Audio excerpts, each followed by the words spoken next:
Sir నమస్తే. నమస్తే అండి. నారా లోకేష్ గారు రెడ్ బుక్ అంటే వైఎస్ జగన్ గారు రెడ్ యాప్ అంటున్నారు. ఈ యాప్ ద్వారా జనంలోకి వెళ్ళే ప్రయత్నం చేస్తున్నారు. కొత్తగా దాంట్లో ఒక బాధితుల పేరని ఇలాగా మీకేమన్నా అన్యాయం జరిగితే వాళ్ళు రియాక్ట్ అవుతాం అన్నట్టుగా ఒక కొత్త యాప్‌ని రెడీ చేస్తున్నట్టు ఉంది. ఇదేమన్నా జనంలోకి వెళ్ళడానికి వర్కౌట్ అవుద్దంటారా? అంటే మేము అధికారంలోకొస్తే హ్మ్. అప్పుడు మీ పని చెప్తాం హ్మ్. అని చెప్తున్నాడు ఆయన తరచు. హ్మ్. ఆ స్టేట్మెంట్‌లోనే తప్పుంది. హ్మ్. ఎవరు అడ్వైజ్ చేస్తే ఆ మాట అంటున్నాడో ఆయన తెలియదు గాని నాకు. హ్మ్. ఆ డైలాగే తప్పుడు డైలాగ్. హ్మ్. ఎందుకు తప్పుడు డైలాగ్ అంటున్నానంటే, హ్మ్. మేము అధికారంలోకొస్తే హ్మ్. అంటే మీరు కంప్లైంట్ చేసుకోండి. బాధితులు ఎవరైనా ఉంటే కంప్లైంట్ చేసుకోండి. ఆ యాప్‌లో కంప్లైంట్ చేసుకోండి అని చెప్తున్నాడు. ఏదో డిజిటల్ లైబ్రరీ అంటున్నాడు ఆయన. హ్మ్. అక్కడికొచ్చి కంప్లైంట్లు చేసుకోండి అంటున్నాడు. హ్మ్. చేసుకుంటే ఇవన్నీ దానిలో ఫ్రిడ్జ్‌లో పెట్టినట్టుగా దానిలోకి వెళ్ళిపోతాయి. హ్మ్. వెళ్ళిపోయిన తర్వాత వీళ్ళు అధికారంలోకి వచ్చాక అవన్నీ తీసి హ్మ్. అప్పుడు పరిష్కారాలు చెప్తారట. ఇది ఓకే. కాదు కదా చేయవలసింది. ఎవరైనా వచ్చి కష్టం చెప్పుకుంటే, అయ్యా హ్మ్. మాకు ఈ ఇబ్బంది కలుగుతోంది హ్మ్. అని చెప్పుకుంటే ఇమ్మీడియట్‌గా వెళ్ళి ఎందుకు వీళ్ళకి ఇబ్బంది జరుగుతోంది? ఎవరి నుంచి ఇబ్బంది జరుగుతోంది? అని మీరు మీ కార్యకర్తలు వెళ్ళి అడగాలి కదా! ప్రభుత్వాన్ని నిలదీయాలి కదా! హ్మ్. రోజువారీ కార్యక్రమం అది. ఆ! పార్టీ యాక్టివిటీలో ఉండటం, ప్రజలతో టచ్‌లో ఉండటం అంటే అదే. అది కరెక్టే. మీరు అధికారంలోకి అప్పుడొస్తారు. ఇదేమన్నా మీరు ఈ లోపల ఇంట్లో పడుకుంటారా? పవర్ ఇవ్వాలి ఆ! అంటే జనాలు ఈ సమస్యలన్నీ స్టోర్ చేసుకుని వారు అధికారంలోకి రావాలని పూజలు చేస్తూ ఆ! వారు వచ్చినప్పుడు పరిష్కరిస్తారులే అప్పటి వరకు ఆ! మనం హ్మ్. పూజలు చేయటమే విధి అనుకుంటారా ప్రజలు? కాదు. కాదు కదా! హ్మ్. ప్రజలారా మీ సమస్యలు ఏవైనా నా దగ్గరికి తీసుకురండి. నేను పరిష్కరించే ప్రయత్నం చేస్తాను. నేను మీ తరఫున పోరాడతా. అవి మీకు పరిష్కారం అయ్యేలాగా చూస్తా ఓకే. అని కదా చెప్పాలి ఈయన. హ్మ్. వాళ్ళేదో పుస్తకం పెట్టి రాసుకున్నారు. అంటే ఇది ఎక్కడ జరిగిందంటే గొడవ హ్మ్. పర్సనల్ లెవెల్‌లో హ్మ్. కంప్లైంట్లు. అంటే వైసీపీ కార్యకర్తగా మీ మీద దాడి జరిగితే కార్యకర్తలకు మాత్రమే. హ్మ్. కార్యకర్తలుగా మీ మీద వైసీపీ కార్యకర్త కాబట్టి ఏదైనా జరిగితే హ్మ్. దాన్నొచ్చి ఈ యాప్‌లో రిజిస్టర్ చేయండి. హ్మ్. చేస్తే మనం వచ్చినప్పుడు చూసుకుందాం. హ్మ్. ఇది కార్యకర్తల వరకే, జనాలకు కాదు. ఓకే. జనాలకి అంటే గనక తప్పే. హ్మ్. జనానికి మీరు ఇక్కడ రిజిస్టర్ చేసుకోండి, ప్రతి ఇష్యూ మేము సాల్వ్ చేస్తాం వచ్చాక హ్మ్. అలాగంటే తప్పు. అనే ధ్వని వచ్చింది. హ్మ్. అనే ధ్వని వారి మాటలో దొర్లింది. ఇది కరెక్ట్ కాదు. హ్మ్. ఇది ఎందుకు దొరలాల్సి వచ్చింది అంటే యాక్చువల్‌గా వైసీపీ కార్యాలయమే పబ్లిక్ యాక్సెస్‌గా లేదు. ఓకే. చాలా మంది అక్కడికి వెళ్ళేసరికి తాళం పెట్టి ఉంటుంది హ్మ్. వైసీపీ కార్యాలయం. అక్కడ బయట ఉంటారు రక్షకులు. హ్మ్. వారిని అడగాలి. హ్మ్. అయ్యా మేము లోపలికి వెళ్ళాలి, ఎవరిని కలవాలి అంటారు. హ్మ్. ఎవరిని కలవాలో ఆ కన్సర్న్ పర్సన్ ఫోన్ చేస్తే తప్ప వీళ్ళు డోర్ ఓపెన్ చేయరు. హ్మ్. చేస్తే అప్పుడు లోపలికి వెళ్ళి మీరు కష్టాలు చెప్పుకోవాలి. అలా ఉండకూడదు కదా! గాంధీ భవన్ హ్మ్. ఓపెన్ గా ఉంటుంది. ఓకే. జనం ఎవరైనా వెళ్ళి వాళ్ళ కష్టాలు చెప్పుకుంటే లోపల నుంచి ఆ కన్సర్న్ పర్సన్ వచ్చి హ్మ్. ఈ సమస్యను మేము పట్టించుకుంటున్నాం, మీ తరఫున మేము ఉద్యమం చేస్తాం అని చెప్తాడు. అవును. చెప్పాలి. అది పద్ధతి. పార్టీ ఆఫీస్ అందుకోసం ఉంటుంది. హ్మ్. ఏ పార్టీ కార్యాలయం అయినా ప్రజలు వెళ్ళి తమ కష్టాలు చెప్పుకోవడానికి హ్మ్. ఒక యాక్సెసిబిలిటీ ఇవ్వాలి. ఏ పార్టీ ఆఫీస్ కూడా యాక్సెసిబుల్ గా లేదు ఏ పార్టీ కూడా. ఈ మధ్య కాలంలో. హ్మ్. జనసేన పార్టీ ఆఫీస్ కూడా అలా క్లోజ్ చేసి ఒక కౌంటర్ ఉంటుంది బయట. హ్మ్. అక్కడికి వెళ్ళి కాగితం ఇవ్వటమే. హ్మ్. ఇస్తే వారు వీలు వెంబడి ఎప్పుడో పిలుస్తారు. పిలిచినప్పుడు వెళ్ళాలి, వెళ్ళి విన్నవించుకోవాలి. హ్మ్. ఈలోపు ఏదైనా జరిగితే హ్మ్. మేము కాగితం ఇచ్చామండి, మాకు పిలుపు రాలేదండి అని ఏడవటం తప్ప చేయగలిగింది ఏమీ లేదు. ఓకే. అందుకని విచిత్రంగా తయారైంది. రాజకీయ పార్టీల పరిస్థితే విచిత్రంగా తయారైంది. హ్మ్. ఒక్క కమ్యూనిస్ట్ పార్టీల కార్యాలయాలు యాక్సెసిబుల్ గానే ఉంటున్నాయి. ఇంకా ఈ కౌంటర్ వ్యవస్థ రాలేదు. హ్మ్. అలాగే తెలుగుదేశం పార్టీ ఆఫీస్ కూడా కొంత యాక్సెసిబిలిటీ ఉంది. హ్మ్. అంటే వెళ్ళి జనాలు లోపలికి వెళ్ళి కనీసం రిసెప్షన్ స్థాయికైనా వెళ్తున్నారు. గేట్ దగ్గరే మాట్లాడుకోవాల్సిన పరిస్థితి అయితే వైసీపీ కార్యాలయానికి ఉంది. నేను ప్రత్యక్షంగా చూశాను అది. హ్మ్. అందుకని ఇది మారాలి ముందు. మారి మీరు యాప్ పెట్టుకుంటారా, మరొకటి పెట్టుకుంటారా పెట్టుకోండి. హ్మ్. ఆయన రెడ్ బుక్ అన్నాడు, మీరు బ్లూ బుక్ అని పెట్టుకోండి. హ్మ్. దీనికి యాప్ ఎందుకు? హ్మ్. దీనికి యాప్ అక్కర్లేదు.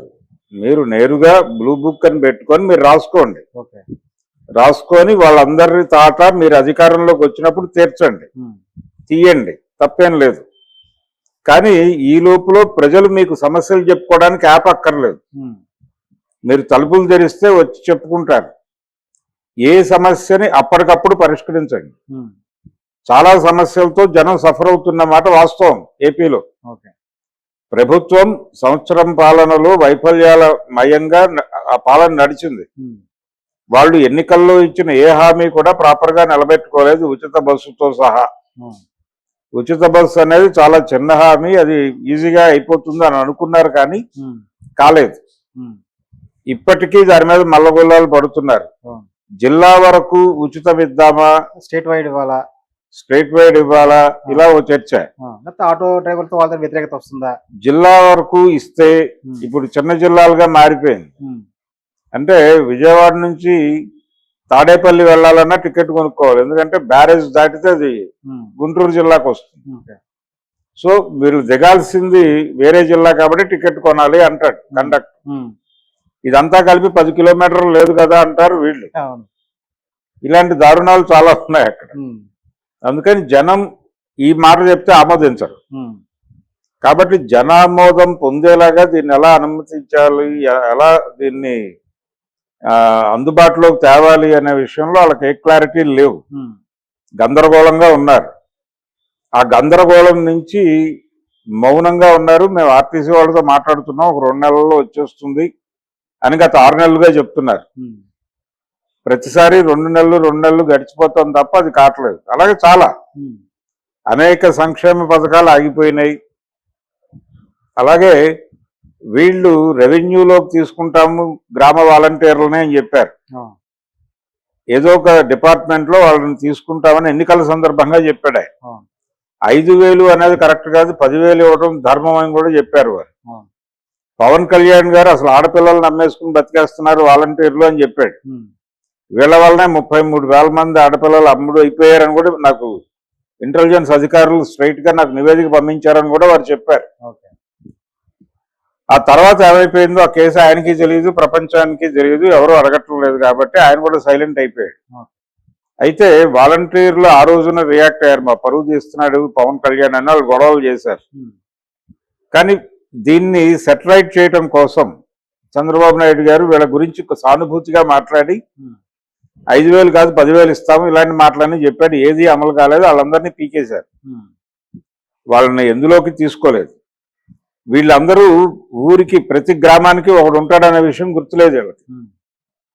వాళ్ళకి వేరే వృత్తి దొరికితే ఓకే, వేరే వృత్తి దొరకలేదు, ఊళ్ళో ఏదో పని చేసుకుని బతుకుతుంటే వాళ్ళు రోజు ఈ ప్రభుత్వం గురించి చెడుగా చెప్తూ ఉంటారు జనాలకు. ఆ జ్ఞానం ఉండాలి కదా, మనమే ఒకరిని చెడుగా చెప్పడానికి అపాయింట్ చేసామనే జ్ఞానం ఉండాలి కదా తెలుగుదేశం పార్టీకి, ప్రభుత్వానికి, చంద్రబాబు నాయుడుకి. వాళ్ళకి ఆ జ్ఞానం లేదు. ఇలా చాలా హామీలు వాళ్ళు ఎన్నికల్లో జనాలకి అవి ఇవి చెప్పిన మాటలు ఏవి కూడా ఆచరణలోకి రాలేదు. అనేక వైఫల్యాలు ఉన్నాయి అక్కడ. ఈ వైఫల్యాల మీద మీరు చేస్తున్న పోరాటం ఏమిటి అని వైసీపీని అడిగితే ఏమీ లేదు. అంటే వాళ్ళ కార్యకర్తను ఎవరైనా చంపేస్తే వెళ్ళి గొడవ చేయటం, ఏ కారణం చేతైనా దాడి జరిగితే పోలీసులు అరెస్ట్ చేస్తే వెళ్ళి జైలుకి వెళ్ళి పరామర్శించటం, ఇది కాదు. ఇది ఓకే, ఇది కూడా చేయండి, కానీ ఇది మాత్రమే పని కాదు. దీనికోసమే మీరు యాప్ పెట్టాల్సిన అవసరం లేదు. ప్రజలు రోజువారీ సమస్యల మీద మీరు చేస్తున్న పోరాటమే తిరిగి మిమ్మల్ని అధికారంలోకి తెస్తుంది తప్ప మీరు చెప్పేటువంటి యాప్ల ద్వారానో లేకపోతే మీరు చెప్పేటువంటి ప్రతీకార దాడుల్లో నుంచో మీకు తిరిగి అధికారం వస్తుంది అనుకుంటే భ్రమే. జనం సఫర్ అవుతున్న మాట వాస్తవం. ఆ సఫరింగ్స్ ని వినటానికి మీరు ప్రయత్నం చేయండి, జనంలోకి వెళ్ళండి. జనం ఆల్రెడీ రోడ్డు మీదకి వస్తున్నారు కొన్ని ఇష్యూస్ లో. మీరు వెళ్ళి కనీసం అక్కడ నిలబడండి. అక్కడ నిలబడి మీరేం చేయక్కర్లేదు, మీరు ఉద్యమాలు ప్రత్యేకించి డిజైన్ చేయక్కర్లా. జనం వాళ్ళ ఇష్యూస్ మీద బయటకు వచ్చినప్పుడు మీరు వెళ్ళి వాళ్ళ తరఫున నిలబడండి చాలు, జనం మీకు ఓట్లేస్తారు. కాబట్టి ఆ రకమైన నమ్మకాన్ని తిరిగి జనంలో పొందటం అనేది జనంతో మమేకం అవడం ద్వారా జరుగుతుంది, కానీ యాప్ల ద్వారా కాదు. మీరు జనాన్ని కలవలేదు అనే ఉద్దేశంతోనే మిమ్మల్ని అధికారంలో నుంచి దించారు అనేది ముందు తెలుసుకోవాలి. ఆయన ముఖ్యమంత్రిగా ఉండగా ఎవరికి యాక్సెస్ ఇవ్వలేదు. ఎమ్మెల్యేలు జగన్ని కలవాలన్నా తపస్సు చేయాల్సిన పరిస్థితి. సాధారణ ప్రజానీకం నుంచి ఎవరైనా ఒక ప్రతినిధి సీఎం గారికి తన కష్టం చెప్పుకోవడానికి కూడా తపస్సు చేయాల్సిన పరిస్థితి. ఇటువంటి యాక్సెస్ ఇవ్వకపోవడం, జిల్లా పార్టీ అధ్యక్షులు కూడా యాక్సెస్ ఇవ్వలేదు. ఆయన ఒక జిల్లా పార్టీ అధ్యక్షుడు ఒక బహిరంగ సభ వేదిక మీద ఈ మాట అన్నాడు ఆయన సీఎంగా ఉండగా. ఏమిటి నీ కోరిక అని అడిగితే ఒక్కసారి ముఖ్యమంత్రి గారిని కలవాలని ఉంది అన్నాడు జిల్లా పార్టీ అధ్యక్షుడు. అది పరిస్థితి. అందుకని ఆ రోజున మీరు ఎవరికి యాక్సెస్ ఇవ్వకపోవడం వలన నేను డబ్బులు వేస్తున్నాను, మీటర్ నొక్కుతున్నాను, డబ్బులు పడుతున్నాయి, వాళ్ళు ఓట్లు వేస్తారు అనే ఒక భ్రమకి గురయ్యాడు తప్ప పర్సనల్ టచ్ అనేది ఒకటి ఉండాలి అని అనుకోవాలి. ఇప్పటికీ అనుకోవట్లేదు. అనుకోకపోవడం వల్ల ఈ యాప్ ఆలోచనలు ఇలాంటి ఆలోచనలన్నీ వస్తున్నాయి. నువ్వు కావాలంటే బ్లూ బుక్ అనేది ఒకటి అనౌన్స్ చేయి, తప్పులేదు. ఆ బ్లూ బుక్ లో రాసుకుంటున్నావు అని చెప్పండి. ఆ మధ్య సాక్షిలో ఏదో డిస్కషన్ లో ఒక ఆయన ఒక బ్లూ బుక్ ఎత్తి చూపించాడు, మేము రాసుకుంటున్నాం అని. పోనీ అదే పెట్టుకోండి, బ్లూ కాన్స్టిట్యూషన్ అని రాసుకోండి. మీరు రెడ్ కాన్స్టిట్యూషన్ అమలవుతోంది అంటున్నారు కదా, మేము అధికారంలోకి వస్తే బ్లూ కాన్స్టిట్యూషన్ అమలవుతుందని చెప్పండి, తప్పేం లేదు. మీరు ప్రజా సమస్యల్ని దీన్ని మిక్స్ చేయకండి. ప్రజల రోజువారీ కష్టాలు వాళ్ళు చెప్పుకోవడానికి ఒక యాక్సెస్ ఇవ్వండి. మీరు మీ కార్యాలయం తలుపులు తెరవండి, తెరిస్తే జనం వచ్చి కష్టాలు చెప్పుకుంటారు, వాళ్ళ తరఫున నిలబడండి. మీరు వాళ్ళు రోడ్ల మీదకి వస్తే మీరు వెళ్ళి వాళ్ళకి అండగా నిలబడండి. అక్కడ కూటమి పాలనలో ప్రజలు నానా కష్టాలు అనుభవిస్తున్నారు. అక్కడ కరేడులో రైల్వే స్టేషన్ నిర్మాణం కోసం కొన్ని 100 ఎకరాలు అడిగారు. అన్ని 100 ఎకరాల్లో రైల్వే స్టేషన్ కట్టడం ఏమిటి, మేమందరం ఎక్కడికి పోవాలన్నా వాళ్ళు గొడవ చేస్తున్నారు. వైసీపీ యాక్టివిటీ ఏమిటి అక్కడ అంటే నామినల్ గానే ఉంది. జనమే స్వచ్ఛందంగా గొడవ పడుతున్నారు. పైగా జగన్ దగ్గరికి వెళితే రియాక్షన్ ఎలా ఉంటుందో తెలియని పరిస్థితి. పైగా జగన్ దగ్గరికి వెళ్తే గవర్నమెంట్ కొంచెం అడ్వర్స్ గా వెళ్తుందేమో అనే భయం చొప్పున వాళ్ళు కొంత గందరగోళంలో ఉన్నారు. ఇలాంటి సందర్భాల్లో మీరు వాళ్ళకి భరోసా కల్పించండి, వెళ్ళి స్వయంగా వెళ్ళి ఇలాంటివి చేయాలి. ఇలాంటి కార్యాచరణ ద్వారానే అధికారంలోకి వస్తారు తప్ప యాప్ల ద్వారాను బ్లూ బుక్ రాజ్యాంగాల నుంచి అధికారం రాదు. అందుకని మీ పైగా ఆ యాప్ లో రిజిస్టర్ చేస్తే వారు అధికారంలోకి వచ్చాక పరిష్కరిస్తామని చెప్తున్నారు. ఎప్పుడు అధికారంలోకి వస్తారు, వచ్చే ఎన్నికల్లో అధికారంలోకి వస్తారనే గ్యారంటీ ఉందా? ఉన్నట్లుగా ఆయన చెప్పచ్చు, రాకపోవచ్చు కూడా కదా.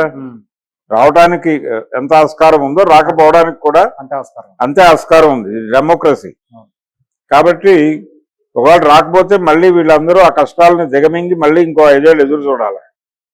రోజువారీ సమస్యలు 100 ఉన్నాయి జనాలకు. దాని మీద మీరు రోజువారీ మాట్లాడండి, రోజువారీ రోడ్డు మీదకి వెళ్ళి ఒక ఆచరణ నిర్మించండి.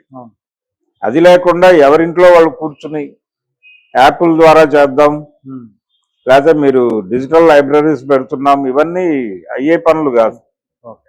జనాలకు సంబంధం లేని వ్యవహారం ఇదంతా. జగన్ ఇప్పటికైనా జనానికి యాక్సెస్ ఇచ్చి జనంతో జగన్ ఉంటే అధికారం సాధ్యమవుతుంది తప్ప యాప్ల ద్వారా బ్లూ బుక్స్ ద్వారా అయ్యే పని అయితే కాదు. Thank you. Thank you.